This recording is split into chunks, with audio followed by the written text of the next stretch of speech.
ಇನ್ನು ದಾವಣಗೆರೆಯ ಭರತ್, ಚಿಕ್ಕಮಗಳೂರಿನ ಬೃಂದ, ಬೆಂಗಳೂರು ಉತ್ತರದ ಧನುಷ್, ಉಡುಪಿಯ ಪ್ರೀತಮ್, ಚಿಕ್ಕೋಡಿಯ ಪ್ರಾರ್ಥನಾ, ವಿಜಯಪುರದ ಸೌಜನ್ಯ, ಇನ್ನು ರಾಯಚೂರಿನ ವಿದ್ಯಾರ್ಥಿ ಸುಖದೇವ್ 625ಕ್ಕೆ 625 ಮಾರ್ಕ್ಸ್.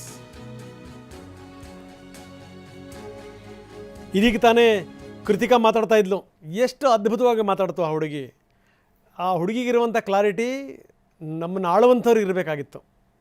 ಹಿಂದಿ ಬಗ್ಗೆ ಆಕೆ ಮಾತಾಡಿದಂಥ ಮಾತು, ಒಂದು ಭಾಷೆ ಅಂತಂದ್ರೆ ಇನ್ನು ಸಾಮಾನ್ಯ ಸಂಗತಿನಾ? ಆ ಭಾಷೆಗೆ ಗ್ರೇಡು ಅಂತಂದ್ರಿ, ಕೊನೆಗೆ ಕೋರ್ಟ್ ತಪರಾಕಿ ಕೊಟ್ಟಾದಮೇಲೆ ಮಾರ್ಕ್ಸು ಅಂತಂತಂದ್ರಿ. ಗೊಂದಲ ಸೃಷ್ಟಿ ಮಾಡಿದ್ರು ನಿಜ, ಆದರೆ ಏನು ಗೊತ್ತಾ, ನಮಗೊಂದು ಕ್ಲಾರಿಟಿ ಇತ್ತು ಈ ವಿಚಾರಕ್ಕೆ ಸಂಬಂಧಪಟ್ಟಂಗೆ. ಅದು ಕೂಡ ಏನು ಅಂದರೆ ರಾಷ್ಟ್ರಭಾಷೆ, ಹಿಂದಿ ಕೂಡ ಇಂಪಾರ್ಟೆಂಟ್ ಭಾಷೆ, ನಮಗೆ ಬೇಕಿತ್ತದು, ನಮಗೆ ಬೇಕು. ಆ ಹುಡುಗಿ ಹೇಳುವಂಥ ಮಾತಿದು.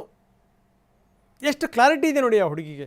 ಒಂದು ಭಾಷೆ ಅನ್ನುವಂಥ ಸೃಷ್ಟಿಯಾಗೋದು ಸುಮ್ಮನೆ ಸೃಷ್ಟಿಯಾಗಲ್ಲ. ಅದು ಒಂದು ಭಾಷೆ ಕಲಿಯೋದು ಅಂತಂದರೆ ಅದರ ಸಂಸ್ಕೃತಿನ ಅರ್ಥ ಮಾಡ್ಕೊಂಡಂಗೆ.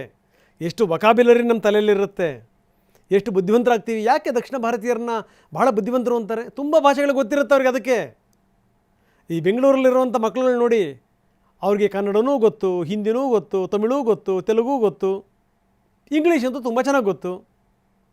ಹೀಗೆ ಹೆಚ್ಚೆಚ್ಚು ಭಾಷೆ ಕಲ್ತಂಗೂ ಕೂಡ ನಮ್ಮ ಬುದ್ಧಿಶಕ್ತಿ ಜಾಸ್ತಿ ಆಗುತ್ತೆ.